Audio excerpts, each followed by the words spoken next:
Hi everybody, I'm Bree the Plant Lady, checking in with another early November garden tour right here from Fuquay-Varina, North Carolina. Well, as you can see behind me, the candy corn cuvia is in full bloom. It's absolutely spectacular. And well, you can see the deer have eaten all the low area, so they've essentially just pruned it for me.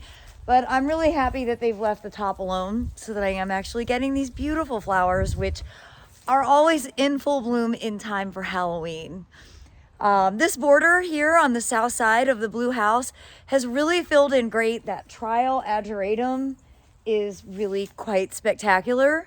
That was only one plant. See how large that one trial plant became. But I am excited to be able to hopefully be able to divide this and actually put it into the native borders at the White House to be able to just fill in some open space and have this incredible purplish blue flower that has been in bloom all summer and is absolutely covered with pollinators right now. So let me turn this camera around and give you an up close view. So somewhere in here is the label. I don't remember the name of this particular ageratum, and actually it might not even be called ageratum anymore. I think they had a botanical name change. But you can see, got bees, and well, look, there's a cute little butterfly. And this, I did water this throughout the summer when we were really dry, but again, that was one plant. So that's really taken up a good amount of space and really looks terrific. I'm quite positive that this will be perennial.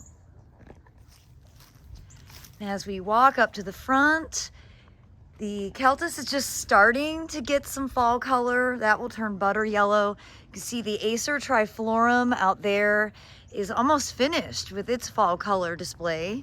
Lots of leaves to be able to start mowing, mulching, and then putting back into beds. Remember, leave the leaves, but it's not quite as simple as just leaving the leaves where they fall. I'm gonna try and actually write an article about that because there's a lot of misinformation about the conundrum of leaving the leaves. And the front cottage border, you can see how enormous those castor beans have gotten. They're covered in seed, and it is my goal this week to come out and collect all that seed and start cutting stuff down. I'm not gonna preemptively cut down the salvias and coleus, but I am gonna go ahead and probably cut back those castor beans because they're easier to deal with at this stage than they are once they've been frosted. I know this from experience. And I'm really impressed with this border considering I've not really done anything with it other than get it planted and run a sprinkler throughout the summer season. This sesame is ripe and ready. I need to go ahead and start harvesting this. You can see the stalks are completely brown and actually, they're already releasing their seeds. And this is the pink seeded or pink flowered sesame, the dark seeded sesame. Not white seeded, but dark. So you can see there are the sesame seeds, and they do come true because I didn't have white mixed in here. I shouldn't have any hybridization. Well, the deer have definitely discovered everything, and they've eaten all the pumpkins. I do have a couple fruit to go ahead and harvest. You can see a nice seminal pumpkin there. They have eaten all of the broccoli and cauliflower over here as well. So you can see just tiny little stalks with no foliage. So my call for deer hunters is very sincere. The Airbnb is open until the week of Thanksgiving. And I actually haven't walked on the side of the house since I got home a week ago, which is kind of crazy. Glad to see these perennials that I planted in September are, looking pretty good. I haven't watered, but we did get 3.5 inches of rain, so the ground shouldn't be too dry at this point. And as we come along here, oh, a couple exciting things. First of all, we've got a wonderful hybrid osmanthus. This is Jim Porter in full bloom. And this is a lot more floral than fruity, whereas like osmanthus fragrans smells very fruity. This is more sort of floral, perfumey. Really wonderful smell. And then the Acer japonicum aconitifolium is in its fabulous fall color stage. See if I can get a better angle with the sun. Oh, it's just spectacular. It's like looking through stained glass. I really like Acer japonicums because they have a broader leaf and they do get really spectacular fall color. And this one has really grown out quite well. I grafted this back in 2009. And I see that the Mahonia eurybracteata is starting to flower. A plant that I don't really give much attention to, but it is really nice that it's a kind of mid-fall bloomer with those nice bright yellow flowers. The whole yard over here smells like that osmanthus. It's really great. So as we make our way back into the side border here, you can see that this great little chrysanthemum, which just is filling in the gaps, making it so I don't need to mulch. This is one I got from Jason Reeves from Tennessee. I call it Jason's Grandma. And it's one of my favorite flowers of this season. Interesting to see the deer are eating the alstroemeria. So you might remember this alstroemeria goes completely dormant in the heat and dry of the summer. Specifically the dry makes it really go dormant. But it's all growing back up, but as you can tell, it's just a bunch of eaten off stalks. I really like using this as a foliage element in floating flower arrangements. It's great just to sort of kind of add color contrast and fill in the gaps with the blooms. But I have a lot of deer spraying that needs to get done because these deer have really taken charge. Now this heavy berry Calicarpa, I grew this as Calicarpa shikokianum. I don't know if that taxa's actually appropriate, if that species is correct. But this is one that we grew at Camellia Forest because it has such outstanding berry set. And, oh, I see I have some squash that I can harvest and go ahead and start doing some cleanup over here. So the one advantage of having the Airbnb not occupied is that I don't have to be awkward about coming over and doing gardening work. And of course that mangave is so impressive. It has been in the ground for 2 years and had not gotten any winter damage. And I probably should have planted it further back in the bed. I really wasn't anticipating it to be this hardy. I'm so impressed with it. I don't know the cultivar and I keep looking and I can't find it, and I don't know what it is, but it's pretty spectacular. Well, my vision for the feed tank is sort of coming true. You know, my aim long term is that this is going to be white cloud muley grass, and I haven't totally figured out the other element to go with that. But since visiting the State Botanic Garden in Georgia, I might do white muley and purple salvia leucantha, just because that combination was so striking. Of course, salvia leucantha is not always reliably hardy here. I've grown it, and some years it comes through, some years it doesn't.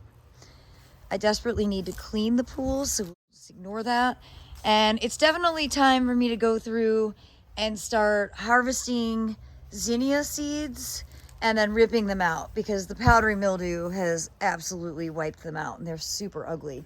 So that is on the top of my to-do list. It'll make a massive difference getting these beds cleaned up. I'm not ready to do any fall seeding yet, But I did want to show you that there's a lot of stuff germinating, good and bad. So this is larkspur. And you'll notice it's all right along the edge because that's the undisturbed area in the bed. And that is where it likes to grow. Doesn't transplant well. We've got lamium, cool season weed that I battle all winter. What else do we have here? A lot of larkspur and a lot of lamium. I see chickweed, of course. This is another lamium here. This is chickweed. I hate chickweed. The offer stands. If you love to eat chickweed, come over and weed all of it and take it home and torture your own families with it. And of course, I have a lot of produce to harvest. Just realizing that I missed some of these eggplants, but I've got peppers. So I think this actually might be where I start today in the garden. Just doing a little cleanup to make this border look better, because it doesn't look great right now. And I'm also planning to start moving succulents over at least near the greenhouse. Though I think I'm actually just going to start putting succulents in the greenhouse at this stage. We don't have frost in the forecast, but I have a lot of available time this week. I'm home this week. I'm gone the whole following week. So I need to go ahead and just take advantage of the timing that I have, because frost will be arriving at some point. I think we have temps in the upper 30s. But I am also excited to see that I've got some figs that you can actually see. And I'm going to go ahead and get some of those harvested. So that's encouraging. These figs are kind of wild and crazy, and I wish that I had the disposition to enjoy pruning so I could clean these up, but I don't enjoy that process, and I'm really allergic to fig sap.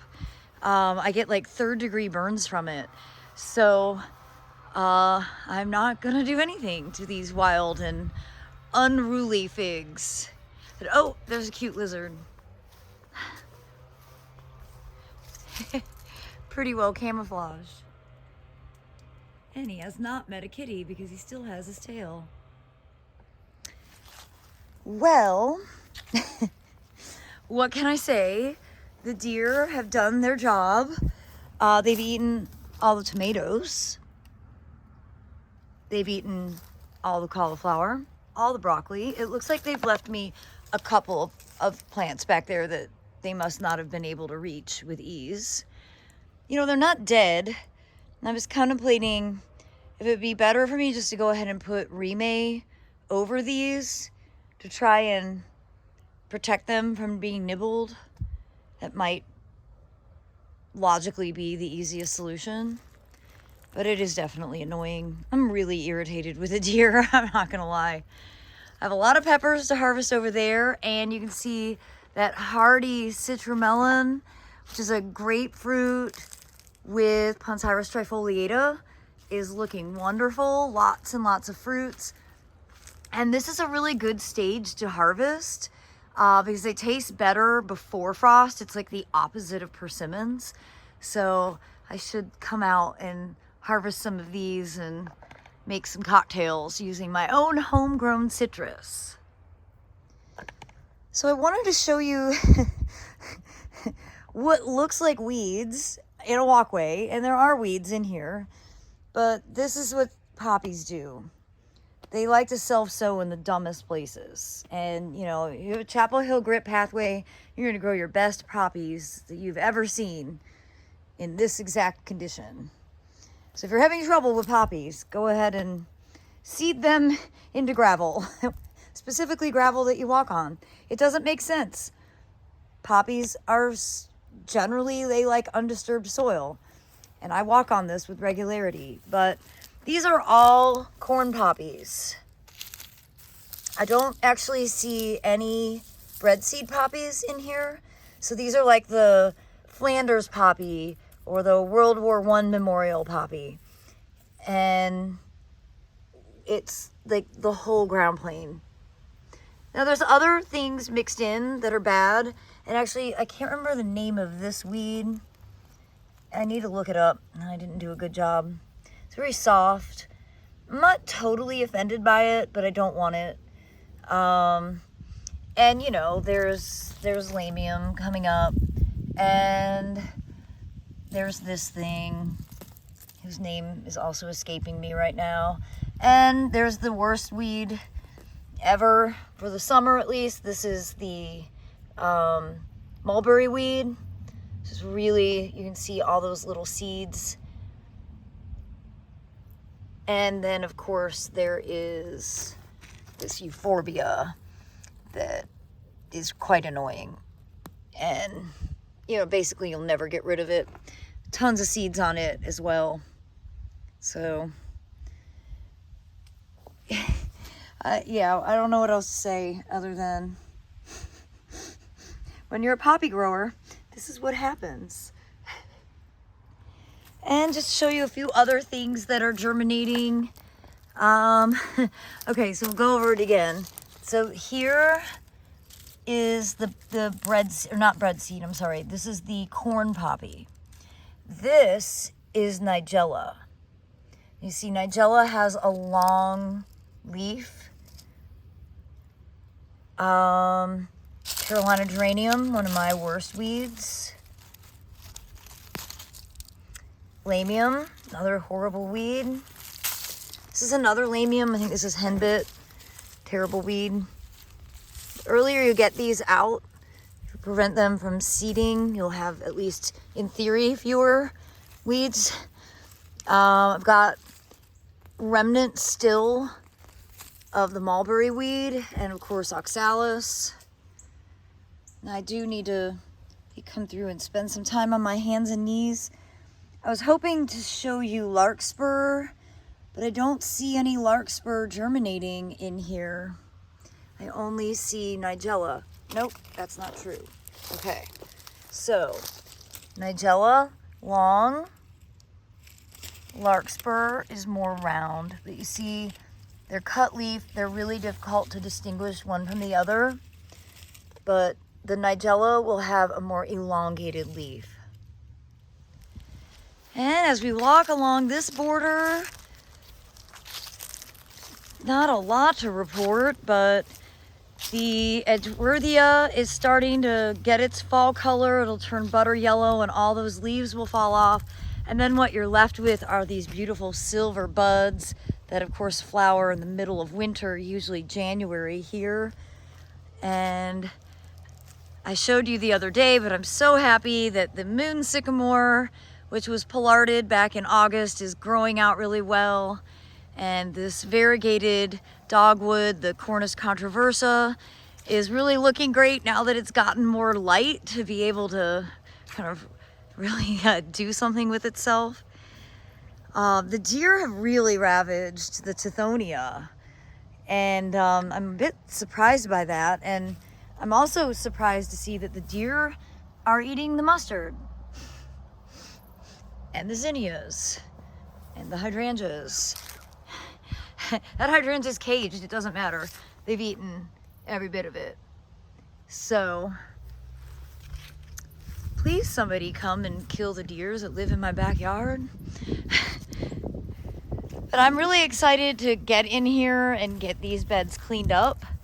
I have a feeling I'm gonna uncover a whole bunch of pumpkins, which is gonna be kind of fun. The deer definitely like the pumpkin foliage, and you know, that's fairly entertaining to see. But it'll be really good to get started on the fall cleanup. And though I usually like to wait till we've had frost, again, I'm gonna probably be preemptive since I have some free time this week and start doing the cleanups. And I'll be sure to post those videos. And here behind me are my persimmons. These are both Asian.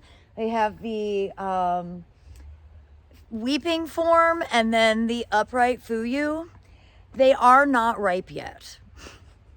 They look ripe. They're the right color. They are not meant to be eaten yet. So as I mentioned with that citrus, it's better to eat it before frost. With persimmons, they really do need to have a frost. I ruined Thanksgiving dinner last year by adding unripe persimmons to more than one dish, and they completely eliminate all of your saliva for like a really long time. It's a really uncomfortable feeling. So please don't do what I did and wait until frost to eat your persimmons. And I don't know if you could pick them and like store them in the freezer. That might be a solution. I just know that I'm not touching these things until we've had at least 2 nights where we hit below 32 degrees Fahrenheit. But they sure are pretty to look at. And of course, there's something that everybody who visits the garden asks about. So they are wonderful to grow, but maybe not the most practical fruit for eating. Well, everybody, I hope you've enjoyed these early November weekly garden tours. Like I said, I am excited to get in the garden and start doing some much needed cleanup and seasonal transition, and I look forward to sharing those videos with you. As always, thanks for watching and happy gardening.